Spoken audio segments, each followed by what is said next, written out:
So on the second day of our UK tour at the moment, we are planning to go up the east coast into Scotland and then down the other side. So I think we'll probably end up doing about 1100 to 1200 miles. Now my friend, he's up front leading the way today, and we're on a little mission to find the best place to stop and properly take in the Humber Bridge. Not just ride over it, but actually see it in all its glory. We just stopped in a picnic area just now that we thought might be a viewing area. It wasn't, but I'm just glad my bud is doing the navigation for me. So we're sticking the back roads for now, keeping it quite chilled. It's one of those perfect afternoons. It's not too hot, just enough breeze, and the roads, yeah, they're okay.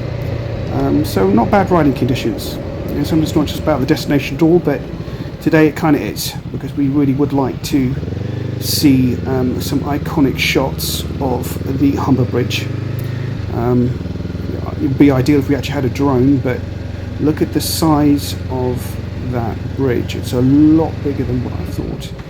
Now, my friend's crossed the Humber Bridge a number of times, but I've actually never been here before, so I clearly want to stop at a good viewpoint. And in my next clip, what I'll do is I'll actually ride over it.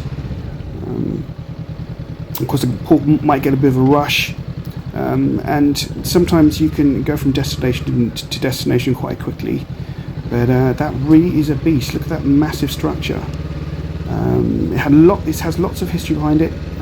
Of course, even more impressive when you see it from the riverbank. In my next clip, what I'm going to do is I'm going to ride over it and give you a little bit more of a commentary on the history of this structure. Yep, that is one massive piece of architecture. I'll catch you in the next one.